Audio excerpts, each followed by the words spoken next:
Hi Mom, good day. I am Deb Maxime Alloso.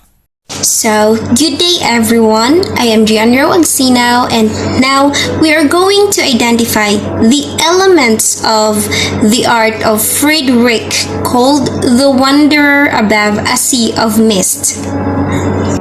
So, as you look at this painting, you can see here the lines that makes us see the painting as it is moving. It may not be that clear, but the line shows us the direction of the mist.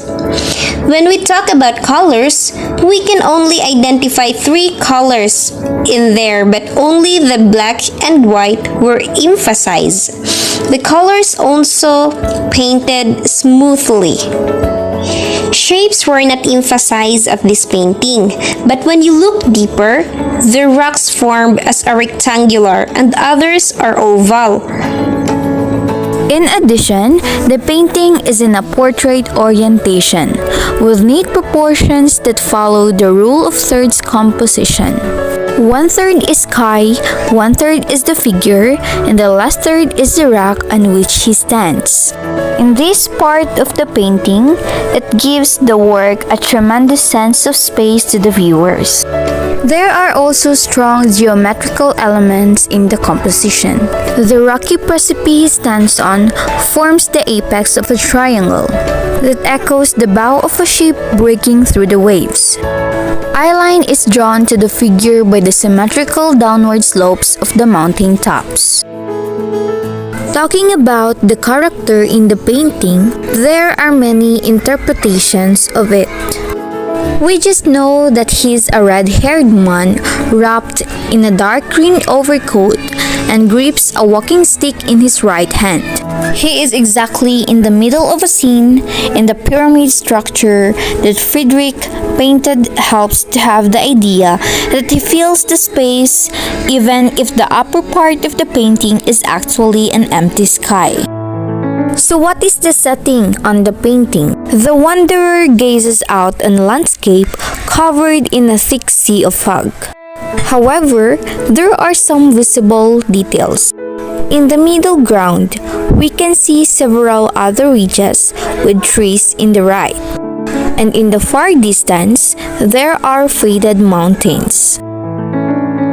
And talking about the coloring technique that is used by the artist, the mix of color yellow and blue of the landscape is in contrast of dark rock and overcoat, and making look them like a silhouette since just little details are visible.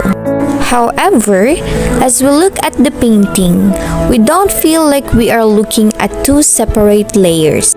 It has a perfectly balanced scene, and the more we observe it, the more we start to feel that we are part of it.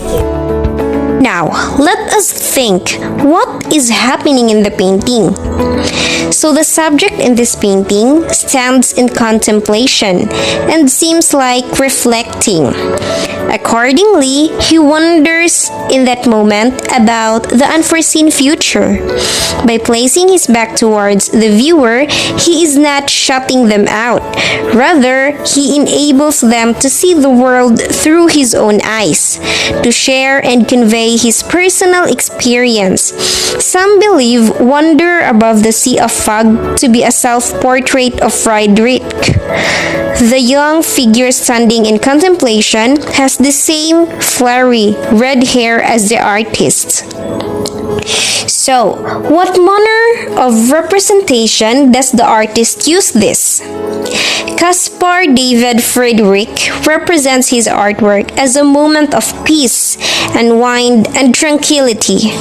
Friedrich employs the Röntgenfarbig technique in which he paints the figure with his back towards the viewer. This makes the figure something of a mystery to the viewer. They are unsure what he is thinking or his reaction to the landscape that they too are taking in. So, what emotions are produced in the painting? As we look at the painting, we can feel the loneliness in the subject. It is quiet peace and refreshing. The person in the painting looks like having a life reflection, deep thinking, and realizations. So, what is most likely the message of this painting? The painting shows about the man wondering of the unforeseen future. It tells us a message that the artist is glorifying the emotions of curiosity and hope and glorifying nature. The wonder also is representing curiosity. Despite needing a walking stick, the young man was too curious and wandered the scenery. So now, let us know what historical, religious, or social issues are being represented in this artwork. So, Wonder Above the Sea of Fog is the quintessential romantic artwork.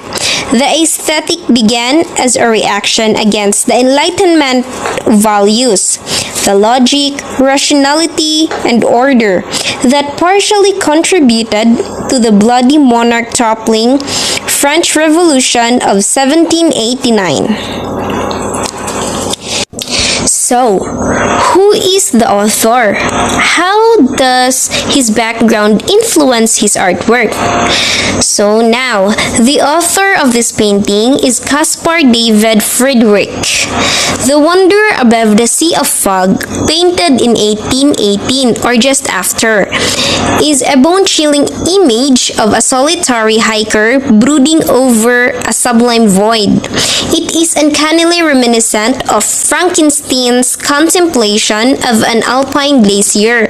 For some time, I sat upon the rock that overlooks the sea of ice.